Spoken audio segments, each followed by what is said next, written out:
जीव होले, 20 लाख पेड़ पौधा होले, 11 लाख कीड़ा मकोड़ा होले, 10 लाख पक्षी होली, 30 लाख पशु होले और देवता मानव मिला करके 4 लाख बुरा मिला करके कुल 84 लाख होगा।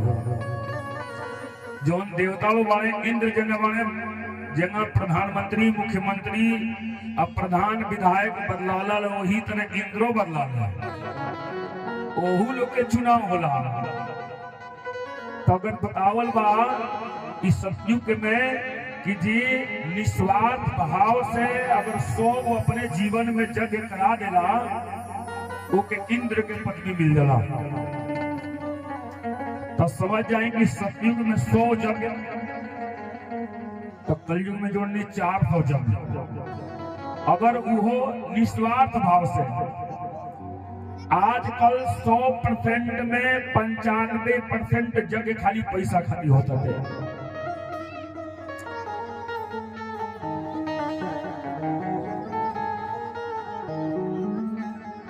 न जजमान पवित्रता से रहते हैं न जग करावे वाला पवित्रता से रहते हैं। 95% देखो जाता है।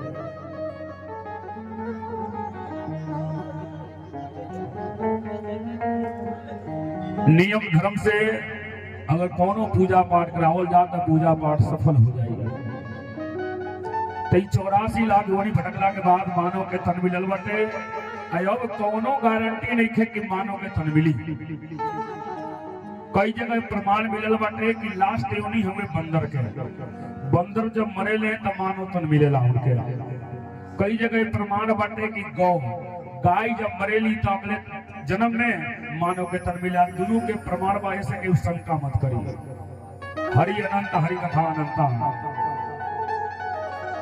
बोले वृंदावन बिहारी लाल की जय। तो देखी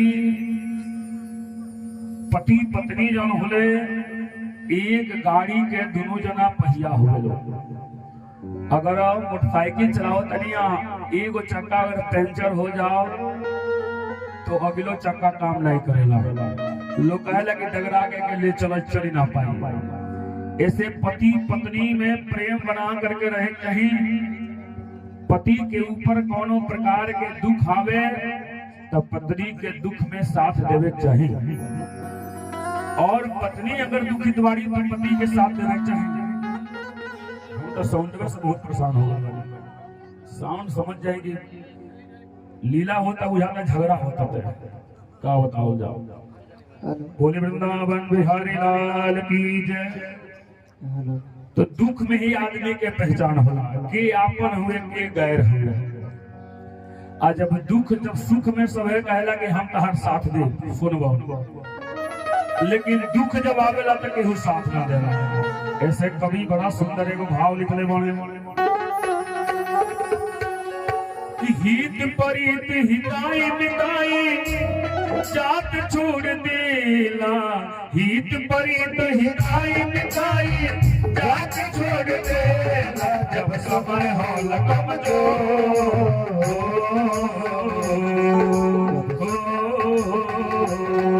जब समय हो कमजोर हर कोई साथ छोड़ देला।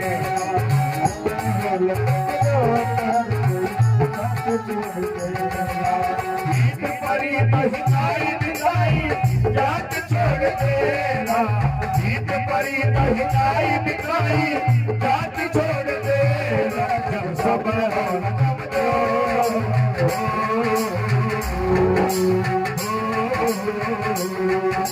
समय हो कमजोर हर कोई साथ छोड़ देला।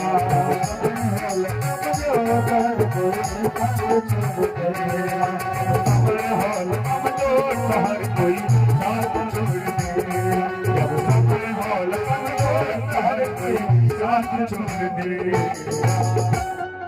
हित परित हिताई बिताई जात छोड़ देला। जब समय हो कमजोर जब समय होला कमजोर तो हर कोई साथ छोड़ देला। दुख में ही आदमी के पहचान होला के आपन हुए के गैर हुए। सुख में तो सबे कहला कि हम साथ दे, लेकिन दुख के जब समय आवेला तब केहू साथ देवे ना रहेला। आफते काल में स्त्री के पहचान करी जला, लड़का के पहचान करी जला, मित्र के पहचान करी जला, दुख के ही घड़ी में।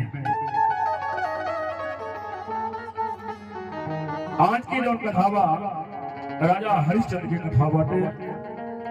कुछ लोग कहते हैं कि महाराज जी परमिया जो कथवा कहानी तो उन्हें कथवा जो कहानी हो, लेकिन लिखल हुआ भागवत में मुहुर मुहुर भगवान के कथा बार बार सुने चाहिए। भगवान के कथा का वो पुरान ना होला। अच्छा ही बताइए, हम अगर नया कह देता नहीं, लेकिन जगहिया नया ना हुई, जगहिया तो उसे रही, जगसलवा तो उहे रही, समय बाई के जब मंदिरवा मूर्तिया बा उहे रही, तो बदली नहीं, तो कथा कैसे बदल सकेला?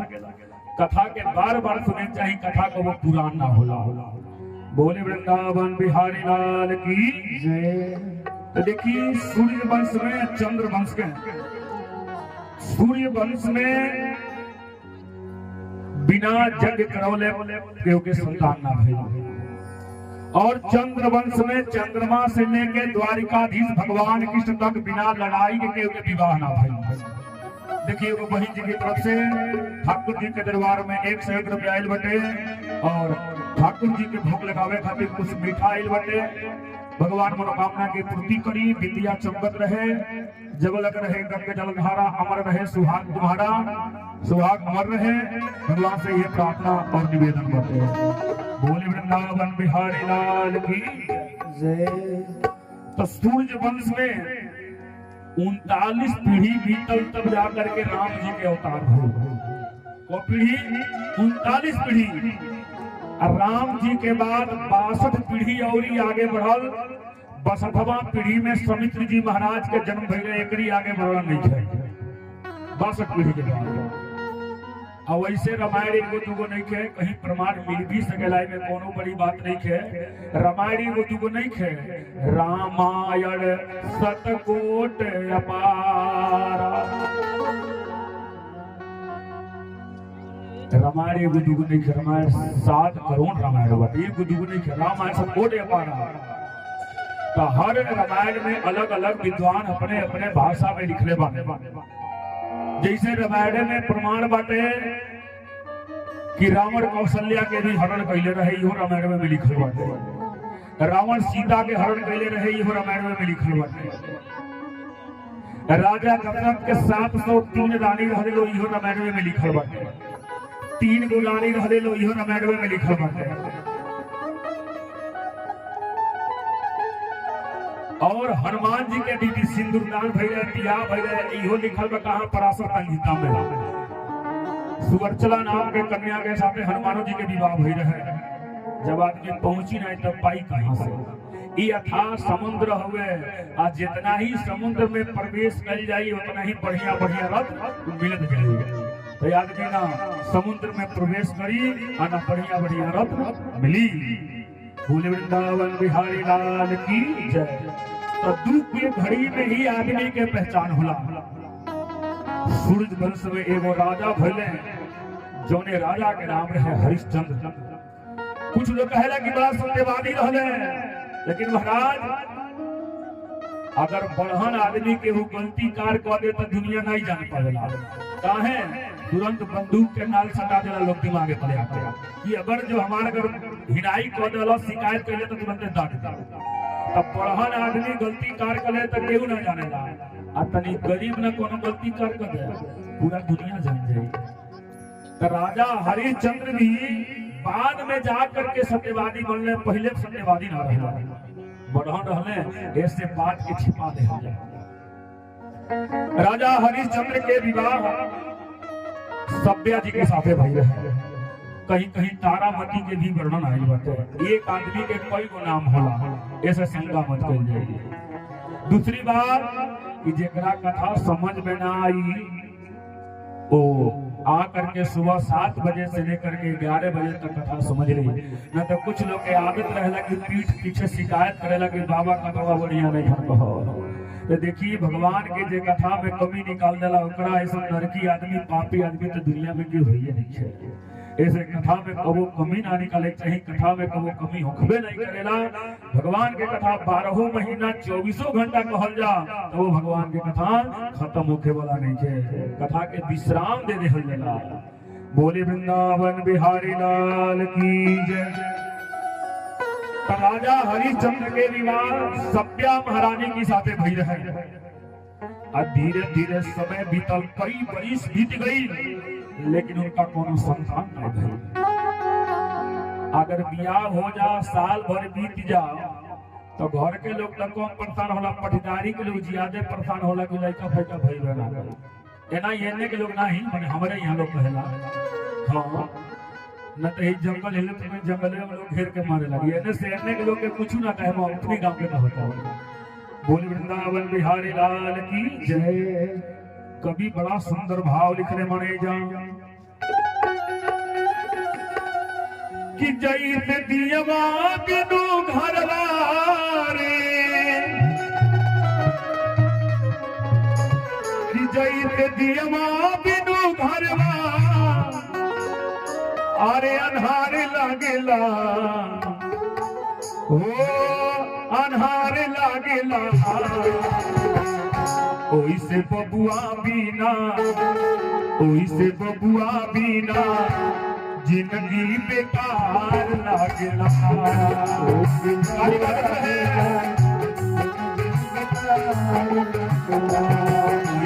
बबुआ बीना जिंदगी बेकार लागेला।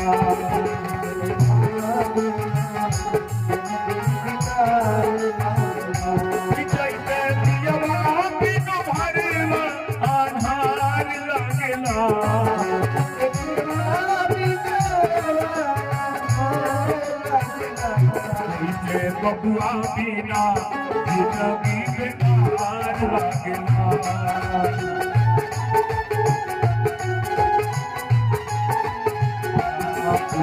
बबुआ बिना जिंदगी बेकार लागेला।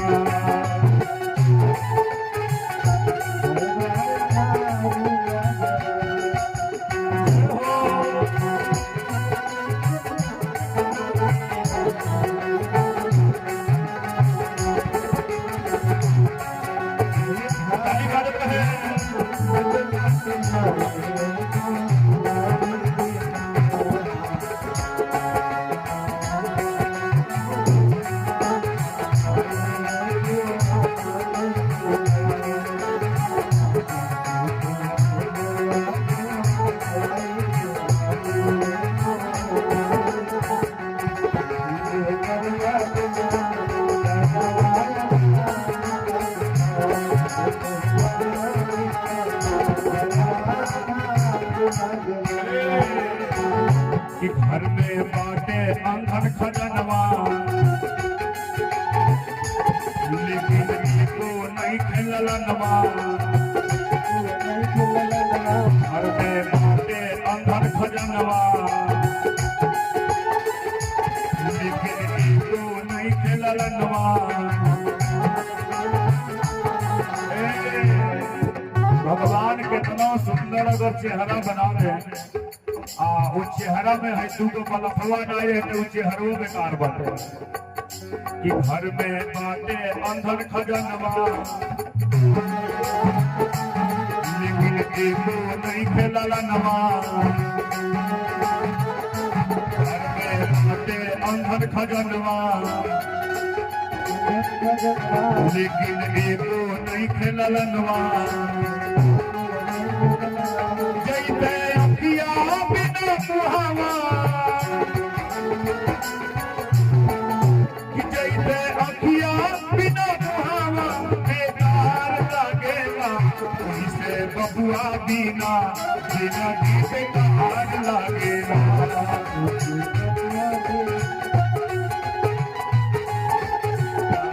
वैसे बबुआ बिना जिंदगी बेकार लागेला।